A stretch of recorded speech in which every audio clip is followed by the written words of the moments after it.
Hello ladies, I'm Katie Stutler, Director of Women's Ministries at Fincastle Baptist Church, and tonight we are covering session 5 of Understanding the Men in Our Lives. Tonight we're going to be talking about the unapproachable and out of touch man in our life. And remember that as we approach this man, that we are in the danger zone if we are acting impulsively or doing our own plans. We must be women who wait on God's timing. So the first lie that we're going to unpack in this session is that if you wait, you will miss out. And the fact is that when we are walking in obedience, then God is not going to let us miss a blessing. And this was most clear to me when we had been married 5 years. We were going to go to Discovery Cove at SeaWorld. And I was so excited about this dream trip of mine to swim with the dolphins. These tickets sell out months in advance. But because of our very tight budget, my husband wanted us to wait until 2 weeks before we left on this trip to get our tickets. And I knew, because I had been learning how to be a godly wife, I knew God was giving me an exercise in trust in Him as I yielded to my husband's plan, or his financial plan. And it was not easy. It was not easy to wait. And I circled on my calendar that day that I could make that call to get those tickets. And I prayed about it all the time, asking God to protect those tickets for us and help me as I yielded to my husband's plan. And it was amazing that morning. I can remember knowing in my heart as I went to make that phone call to wait 15 minutes. The office opened at 8:30 and I waited till 8:45. And I called that office to get the tickets. And the lady said to me, "Wow, you know what just happened? I just had somebody call and cancel 2 tickets for that day." She said, "That never happens. These tickets sell out months in advance. But I have 2 tickets here for that day available." And I knew in that moment that because I had obeyed and yielded and kept trusting, even though it was so hard, that God had we hadn't missed a blessing, that God had kept those tickets for us. And He's going to do the same for you. As you keep navigating this in obedience, you are going to watch God show up in the coolest of ways. And so the second lie that I want us to focus on is that being still means doing nothing. And that's not true. Being still and waiting is one of the most strenuous things that we can do. We're going to talk more about that tonight, but it is not a passive thing at all. And the last lie that we're going to cover in this session is that it is good to go with your gut. And while it might seem like a good idea to allow your gut to help you make your decisions, remember, we need to be trusting the Holy Spirit, not our gut.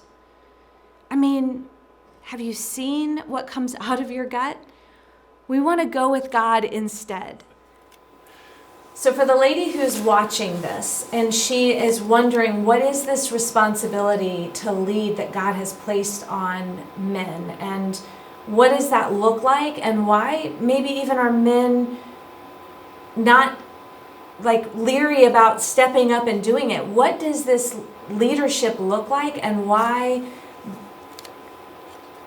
does it feel like something large for a man to carry? I think most men want to feel like they're called to something, to have a purpose. And I felt like at the time I'd finally found it. So I don't remember being a burden. As soon as it clicked with me that was my responsibility in this relationship, I started consuming all the books I could written on the subject. I started to talk to other men who were clearly good examples of being a head of the household. it didn't bother me at all for whatever reason. It gave me a purpose and gave me a reason to read and study and grow. It was like training for something that I hope to be really good at one day. And I don't know how different that is from most men, but I doubt it's very different. I mean, that's the way we were all wired. That's how God intended it to be. So deep down, that's probably in all men, is my guess. I can only speak for myself, but how do I make it difficult because of my nature, being strong-willed, being the one in control, or thinking that I, things should go a certain way? How do I make it difficult for you?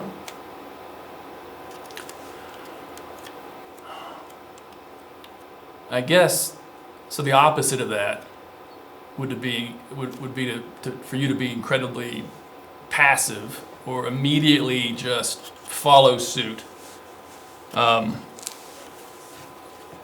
I'm not sure that would be any easier for me, mostly because that's not super helpful and certainly does put every bit of the responsibility square on my shoulders. Not that I have the responsibility, but it sure is helpful when you've got a partner who's, honing you, challenging, helping. But there comes a point where that does become difficult to lead, where you go from a position of helping me to see the other sides of an argument, the other possibilities, to trying to impose or enforce your will, or in some way play a trump card over what I believe I have the final say on. It gets tough, and I think I'm very comfortable with conflict. I think if I were not comfortable with conflict, then it would be a very different situation being married to you. But I'm not, so it works out, and I'm sure that's Lord's intention. But yeah, I think it's when it goes from being it goes from you being a partner in this, trying to help me see both sides or show what other alternatives there are, to you actually trying to enforce your will. That's when it becomes very difficult for me to lead. Yeah. How is nagging disrespectful to a man? I don't think anyone likes to be nagged, but I think from the man's perspective, it has a ring of distrust. Ask me to do it once, great. Remind me a second time, great. But after that, it starts to feel like you don't trust that I'm going to ever do it, or certainly not on the timeline that you have in your mind. And that's when it starts to feel, I think distrust typically equates a lack of respect in a person's mind. So that's when it starts to wear on me just a bit. And really, instead of just the constant reminding, there's a conversation that needs to be had. Like, what do you expect by when? And then we can, agree to something. But otherwise, I'm going to work within my own schedule. Yeah. So just maybe that's it. Distrust. It just starts to feel like I don't think she believes I ever heard her, or that I'm going to do it, or I'm going to do it when she wants me to. I can remember reading in one of the marriage books that I had read about how you were maybe not getting to that project I'd asked you to do because you were waiting until you had the mental capacity to figure it out, how to, and maybe you wanted to be able to enjoy it, and you were, too exhausted in the evenings, and so you were waiting until a time when that project was going to be more enjoyable for you. Mm-hmm. What do I do that helps you know what you need to do, that honey-do list, without nagging? We have the dry erase board on the back of the door. That's very helpful. You can just put something up there, and you know that I'm going to see it every time I walk through the kitchen, and I'll get to it. Yeah, I think that's often you hit on the whole frame of mind point. I think that's often what the real issue is. It's not that I've forgotten about it or I don't care about it. It's just especially if the man works outside the home, the only time he has to do some of those things is within the margin between work and sleep. And he needs that time often to either recharge, rest, or spend time with the family, or work on the projects at the house that he's got to get to. And so things slide a little bit. But that's oftentimes the reason I haven't gotten to it is because I'm waiting to be in the right mindset, the right frame of mind. And again, that's a conversation that you and I just need to have about what's the expectation around the timeline. Yeah, if it's something I need done immediately, or if it's something that just when you can get to this is on the list. Yeah, so you asked about what you do to help. That's another thing you do to help is if the timeline's flexible, then you put it on the list and it just sits there until I get around to it. But if there's something that has to happen like right away, then you communicate that. Typically, when we get off of work, we get out of our work box and get into our rest and relax box. And so you come home with the intent to recharge and to rest. And, especially if your work is very demanding, there's a lot of drama, a lot of decisions being made, and there's all these studies on you have a certain capacity for decision making, and once you exceed that, you're tapped out. And I think for a man, I just don't think we were designed to handle and process as much emotion as, say, women are. And so it's exhausting to deal with people every day, all day long, especially in a high-paced, stressful work environment. So we come home, and our mode is relax and rest. And so if we immediately get pulled out of that into the car's making a noise, the kids have been acting up, the hot water tank quit working, we don't usually handle it well.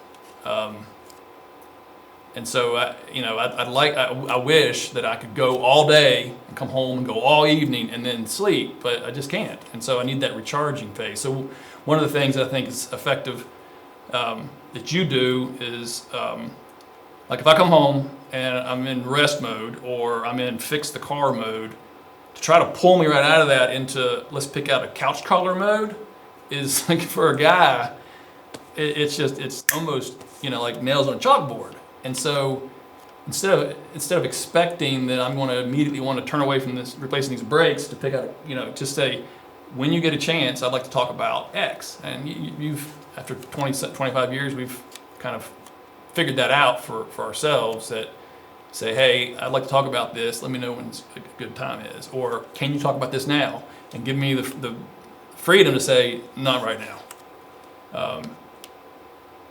That works, I think, is being sensitive to the fact that it's just, again, as a guy, I can't juggle 4 or 5 different things at one time. I just can't. I'm usually focused on one thing. So that's that beautiful, I think that's one of the beautiful things that happens when you've been married for an extended period of time, really taking that effort to learn how to do it God's way. You begin learning these better rhythms that are a lot more sensitive to each other's needs instead of just expecting it to be some certain way and then being insulted or upset when it doesn't go exactly how your time frame is wanting it to work out.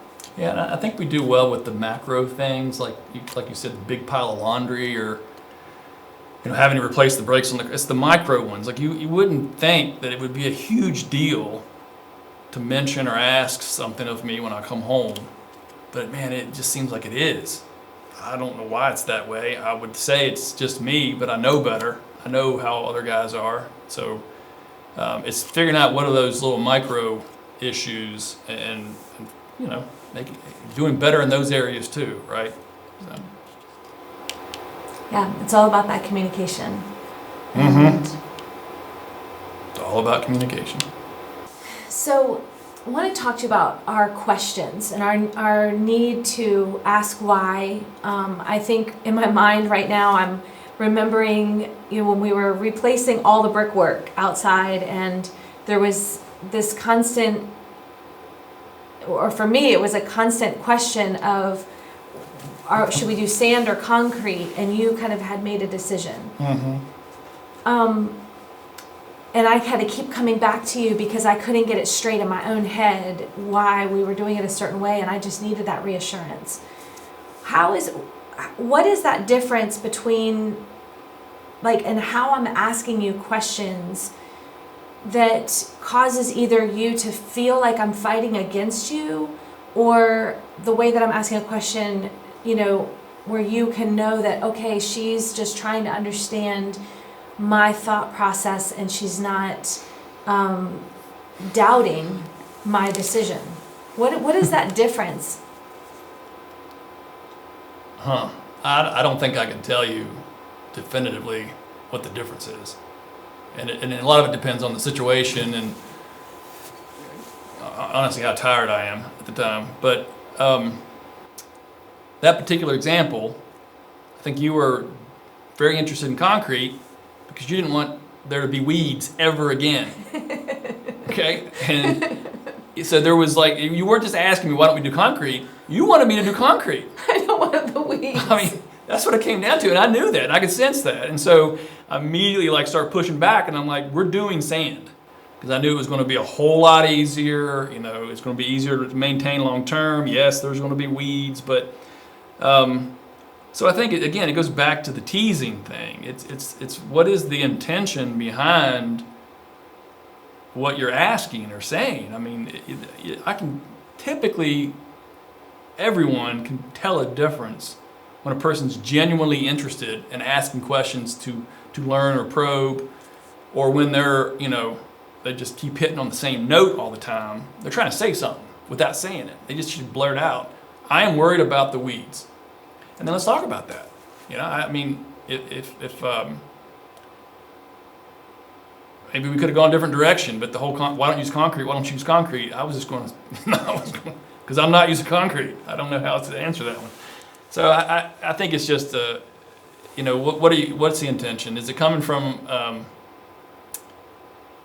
a place of two people attempting to solve a problem or just make a decision, or is it two people facing one another having a debate or a discussion, to put it nicely, a discussion about what we should do? It's the spirit in which it's done. And that's a fine line, and it's tough sometimes to figure out how to do it, but then also, as the person receiving the questions, I could tell myself a story, well, she doesn't trust me. Well, I shouldn't do that. That's not fair. I don't know that. So I should ask back, But again, communication. So the analogy that I've heard before, and C.S. Lewis uses it in one of his books, is if you have two people that are genuinely enjoying a hobby together, physically it appears as though they're standing side by side, shoulder to shoulder. They're both looking at a thing and talking about the finer points of it or the downside of it. They're enjoying it together, and the conversation, the tone is very different. The flip side of that is instead you have two people facing one another, almost like they're in two debate podiums, and they're not so much enjoying something together as they're trying to convince the other person or question the other person as to what they're doing. And I think that's the example of, that you used with the pathway. At some point, it felt like you were debating the positive attributes of using concrete, where I was having to defend sand. I think if maybe we had been more upfront about our concerns, mine being having to use all of that concrete, manage all of that concrete, how it was going to look once it started to crack, and you started talking about concern for weeds, it would have felt more like you and I were trying to solve the problem of the pathways instead of like a debate. And so there's this sensitivity that we can be having as to whether the conversation, am I noticing the indicators that my conversation is feeling attacking, or whether the conversation feels like we're talking about it together.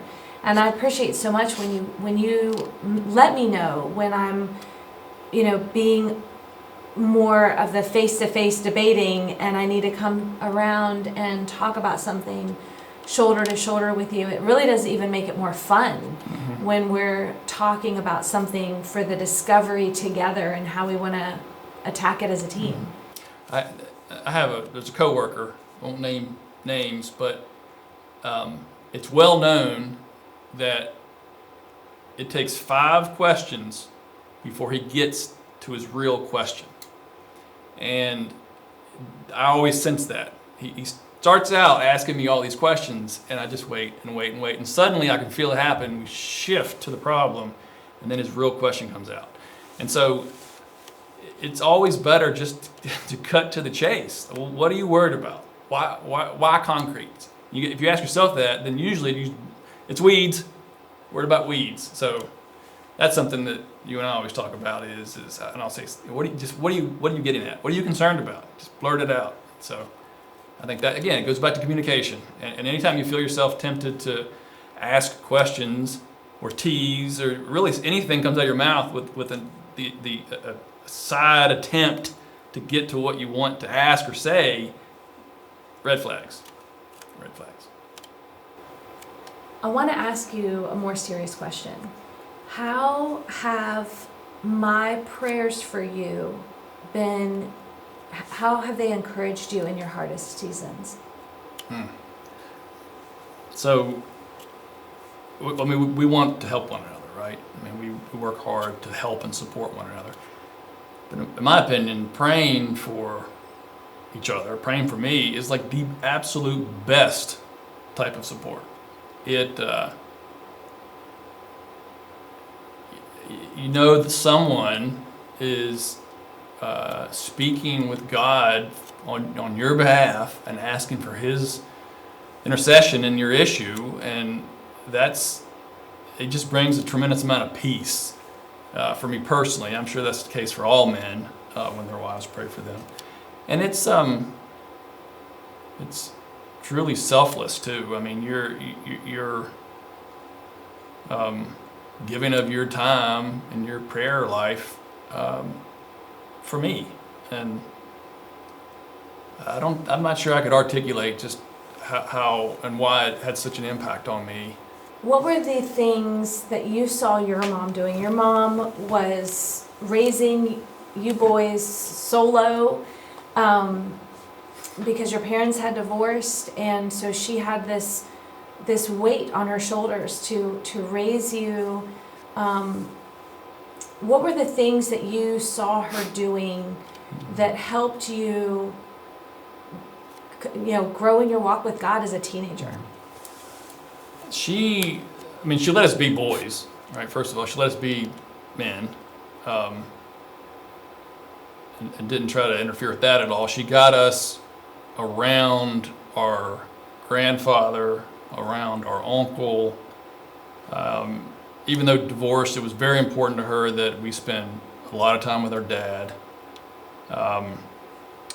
So, she was just very much aware that we were boys and men. So, number one. Number two, she drug us to church. She made us go to church. And that, I think back, and there were 3 boys. There was 3 of us. Poor woman. She drug us to church. Drug us. And she... she didn't put up with anything, I can tell you that. She was going to make sure that we behaved in a way that we would make, future, great husbands and good men. And so if we behaved in a way that was counter to that, we knew it. She dealt with it immediately. And there was no letting us off there. So it was important to her that, she raised men that she would be proud of. Talk into these ladies who are growing in their walk with God, and they're watching their husbands seeming to lag behind in their own walk with the Lord. What could you say to her to encourage her as she is wanting to see him grow? Well, certainly we're all trying to grow, and all of us deserve patience on that path. I think I'd say just continue to create an environment that makes it easy as possible for them, but not easy in the bad sense. It challenges them to do better, to be better. You'll never get better at golf unless you play with players who are better than you. Going into a good example is going into a library, you instantly become quieter. Your environment influences how you behave, and so, if she continues to create and be the witness for Christ, and it makes it easier for him to come along, and that he's motivated to come along, that he's motivated to be a better version of himself and to continue to grow. So be patient, create that, and try to create that environment. I hope, he should be doing the same for you. That's his responsibility, is to do the same. He's just not there yet, and then, but suddenly it'll hit him. The timing belongs to God, and it'll happen when it's time. So as we wrap up our video session tonight on the unapproachable and out of touch, we're going to be opening to our booklets to our group discussion time and pulling out our Bibles to unpack the nail-biting story of Queen Esther. This is a fantastic story to help us see how God wants us to position ourselves in a posture of trust when we are feeling the pressures of time and the pressures of really big things happening, but knowing we've got to keep our eyes fixed on the Lord and do this His way and not our way.